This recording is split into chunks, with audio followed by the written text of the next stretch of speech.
Olá, daqui é Adriano Fonseca da Empower Network. Hoje vamos falar do ambiente de trabalho. O ambiente de trabalho é um dos fatores que mais influenciam o rendimento e maximiza o desempenho da maioria das pessoas dentro de uma equipa de trabalho, organização, associação ou congregação. Quando existe um ambiente de trabalho adequado e propício, as pessoas simplesmente lançarão mão de todos os seus recursos para produzir um bom trabalho. Criar as condições adequadas para que as pessoas se sintam à vontade uns com os outros, num ambiente de respeito mútuo, de consideração, de amor, de camaradagem, cooperação e entreajuda, é salutar para qualquer organização.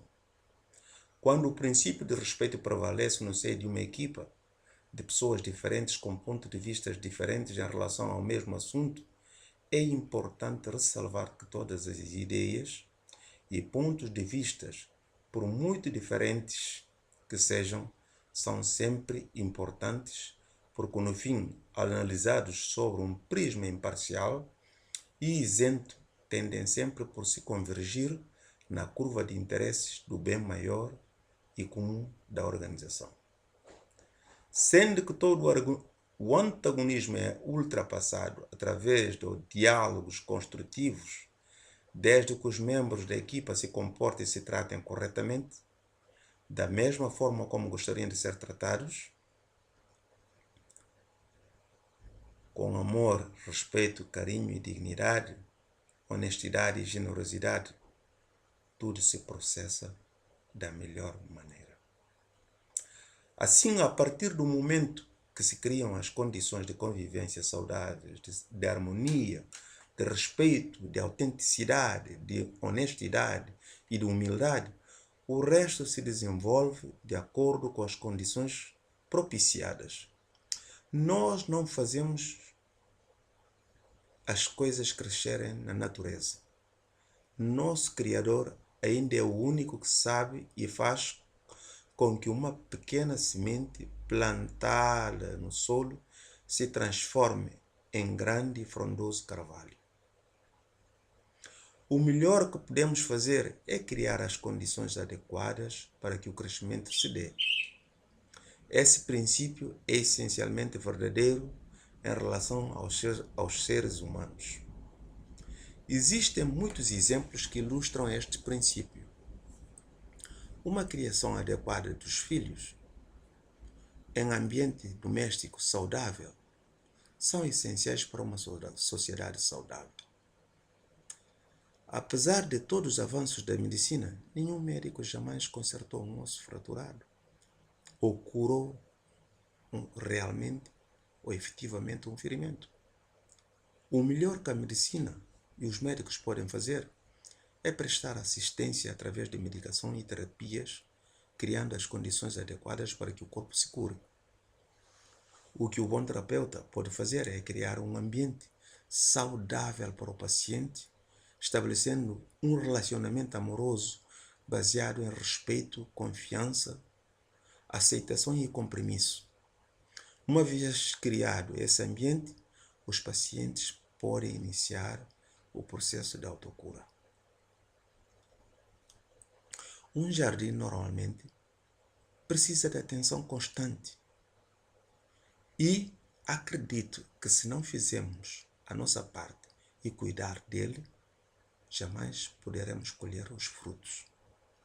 Infelizmente, há muitos líderes que ficam impacientes e desistem do esforço antes que os frutos tenham chance de crescer.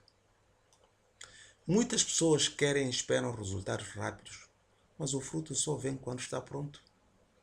E é exatamente por isso que o compromisso é tão importante para um líder. A lei da colheita ensina que o fruto crescerá, mas nem sempre sabemos quando esse crescimento ocorrerá. Outro fator que determina quando o fruto amadurecerá é o estado das nossas contas bancárias relacionais. Nas nossas contas bancárias financeiras, fazemos depósitos e retiradas, esperando nunca ficar o saldo a descoberto. A metáfora da conta relacional nos ensina a importância de manter saudável o equilíbrio nos relacionamentos com as pessoas importantes de nossas vidas, inclusive aquelas que lideramos.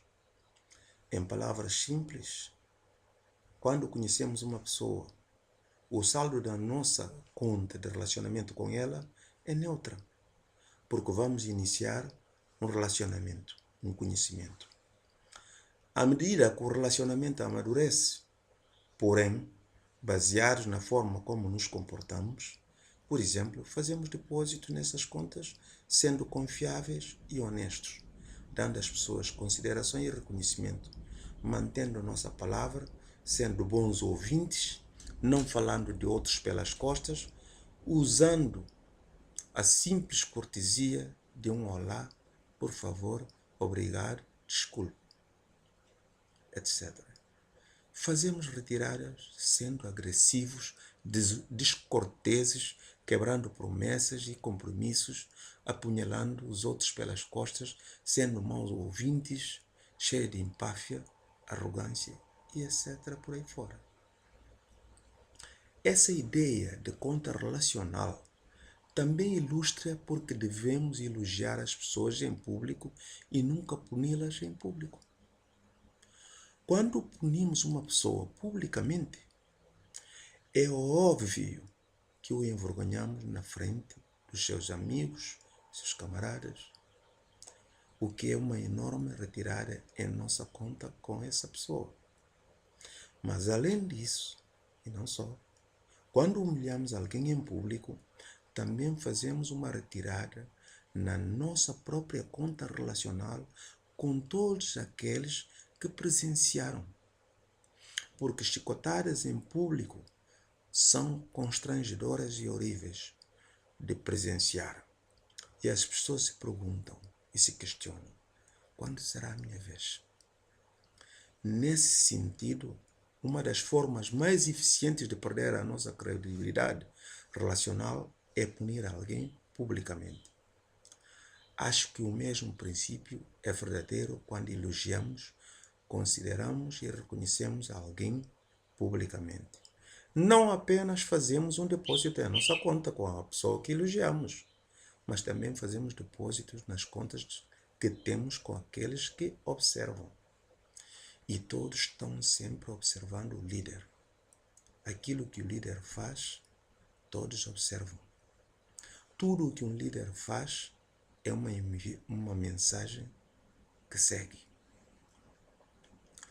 Colocando isto em nossos termos de depósito e retirada, ela afirma que para cada retirada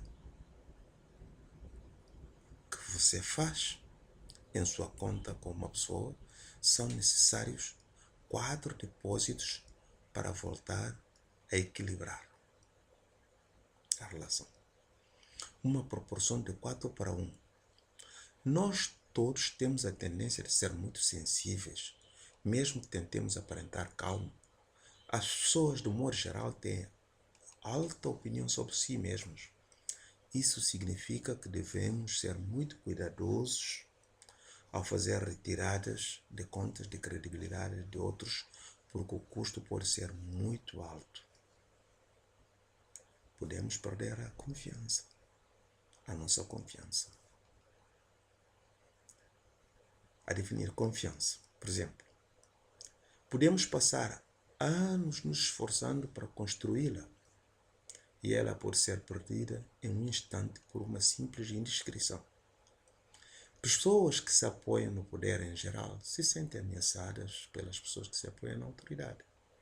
Quando isso acontece, as pessoas do poder reagem criando situações inconfortáveis para as outras, chegando por vezes a demiti-las. No entretanto, há lugares onde podemos tratar as pessoas com respeito e amor, apesar da forma como somos tratados. Quando existe uma organização ou empresas em dificuldade, uma das primeiras coisas a fazer é um levantamento para avaliar a organização. Faz um levantamento da atitude dos empregados para detectar melhor as áreas problemáticas, os focos. Até nas companhias mais deterioradas, com resultados terríveis dos levantamentos, sempre aparecem pequenas ilhas saudáveis de tranquilidade aparente no imenso mar de tumulto. Analisando os resultados dos levantamentos, a razão que aparece e única é de existir um líder que, apesar do grande caos, confusão política de poder e outros problemas, consegue manter a sua área funcionando da melhor maneira. Há sempre um líder que se responsabiliza por sua pequena área de influência, e isso faz toda a diferença. Esse líder pode não conseguir controlar a grande organização, mas com seu comportamento diário, controla as pessoas que lhe são confiadas. Como líder, você é responsável pelo ambiente que existe em sua área de influência e delegam-lhe poder para cumprir com a responsabilidade. Portanto, você tem o poder de determinar o comportamento dos seus supervisores. Em muitos casos, normalizam-se comportamentos, coloca-se a obediência como condição para manter o emprego. Como líder, você é responsável pelo ambiente que existe em sua área de influência e delegam esse poder para cumprir com essa sua responsabilidade. Portanto, você tem o poder de determinar o comportamento de seus supervisores.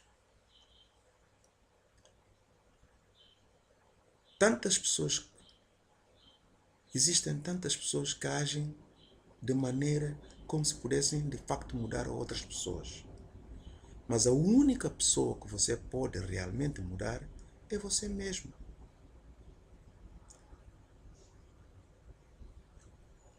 É você mesmo.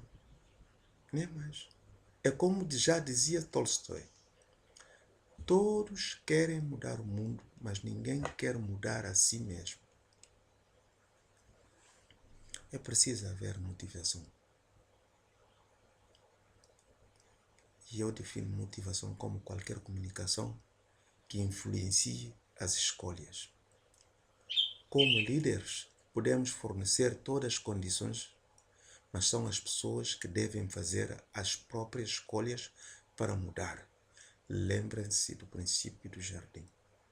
Não fazemos o crescimento que ocorrer. O melhor que podemos fazer é fornecer o ambiente certo e provocar um questionamento que leve as pessoas a se analisarem para poderem fazer suas escolhas, mudar e crescer. Agindo desta forma, estamos a criar um ambiente de trabalho bom e propício. Continuamos no próximo vídeo. Os meus agradecimentos pela vossa atenção. Obrigado.